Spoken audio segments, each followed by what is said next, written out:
Have you ever seen this photo before?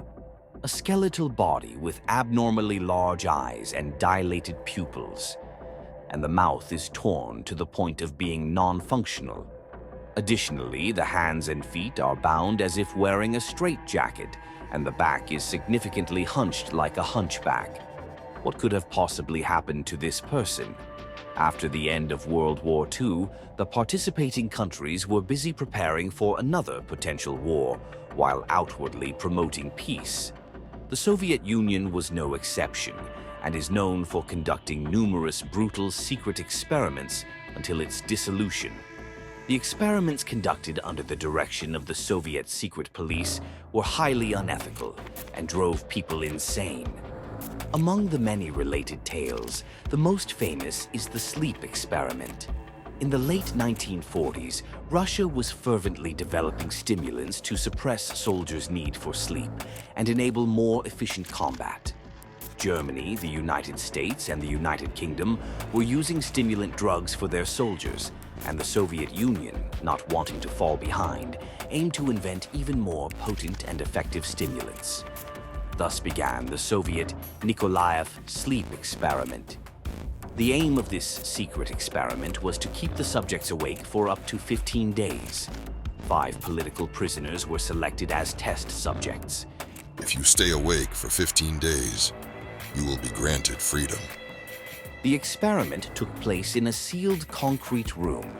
Gas containing stimulant components was introduced into the room through a hole in the ceiling, with fresh air also being supplied to adjust the gas density as needed. The room was equipped with beds and bedding, a sink and toilet, various types of books, and enough food for 5 adult men to last more than a month.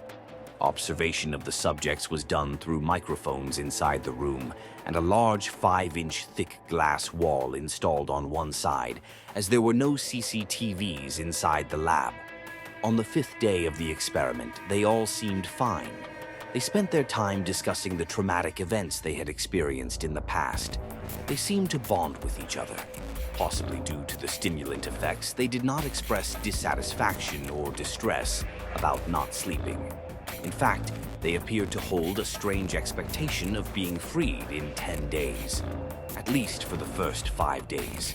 What happened to them after enduring the maximum time of 5 days without sleep that humans can typically withstand? After 6 days, they all began to show symptoms of paranoia. Their speech became negative and their tone extremely irritable. They no longer talked to each other, constantly complaining and expressing anger about their situation. They took turns talking into the microphone or whispering to the glass wall, mostly tattling or bad-mouthing each other. Strangely, they seemed to think that betraying and snitching on each other would earn the researchers' trust. By the 9th day, the situation worsened significantly. One person started running around the room, screaming for 3 hours. Oddly, none of the others responded. They just sat still. When the screaming stopped, another started behaving erratically, tearing up books or continuously hitting the walls. It seemed like they were subconsciously trying to keep themselves awake by disrupting the room's atmosphere. Now they were surpassing the Guinness World Record for staying awake, which is 277 hours, or 11 days. On the 12th day, the researchers checked the microphone every hour, but heard nothing. Could they all be dead? However, when they checked the oxygen consumption in the room, it was as high as if the subjects were engaged in strenuous exercise. They couldn't observe them properly through the glass, as the subjects had somehow hidden in blind spots, like lizards seeking shade. By the 15th day, the subjects were almost like zombies. They had reached the goal of staying awake for the target period, but they were so damaged that they could hardly be considered sane humans. The experiment was no longer meaningful, and the researchers decided to remove all the gas from the room, purify it, and fill it with fresh air to bring in the military. When the prisoners realized this, they began to complain. Their irritated complaints quickly turned to anger and madness, and they started screaming and begging for the gas to be turned back on. When the door was opened and soldiers entered, the scene inside the laboratory was indescribable. They were covered in wounds as if they had been fighting fiercely amongst themselves. About 5 days' worth of food remained uneaten, and the sink and toilet were clogged with unknown substances.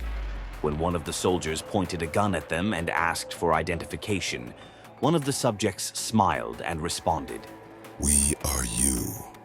We are the madness that lurks within you all, begging to be freed at every moment in your deepest animal mind."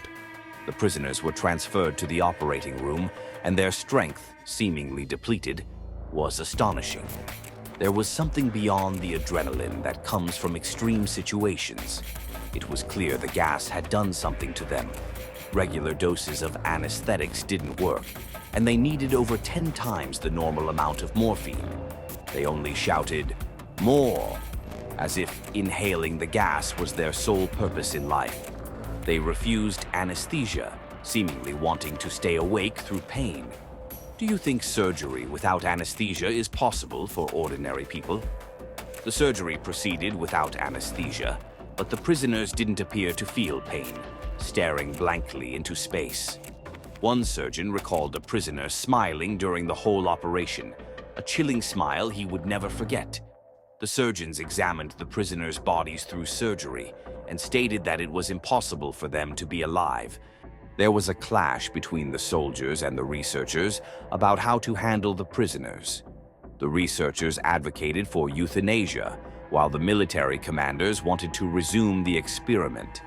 Ultimately, the researchers had to concede, and the remaining prisoners were reconnected to EEG sensors and restrained before being returned to the room.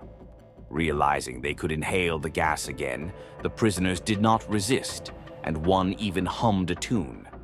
The researchers monitoring the brain waves were shocked. This was because the prisoners' brain waves repeatedly showed brain death, followed by a return to normalcy. To reposition the prisoners who were uncomfortably bound, oxygen was supplied briefly, and a nurse was instructed to place pillows under their heads. In that moment without gas, as soon as their heads touched the pillows, all prisoners' vital signs flatlined simultaneously. Falling asleep caused their hearts to stop instantly. This tale, known as the Russian sleep experiment or the Soviet sleep experiment, is a short story that appeared on the urban legend and horror website Creepypasta. Many believe that such urban legends could be based on real events. Given the historical context and various backgrounds of the time, it is argued that such sleep experiments might have taken place. Whether the story is rooted in legend or based on some actual event, it cannot be definitively ruled out. Indeed, during World War II, many countries conducted secret experiments under the guise of promoting peace. The story of the Soviet sleep experiment blurs the line between legend and reality. How much of it is a myth and how much is true? This was Mystic Shadow,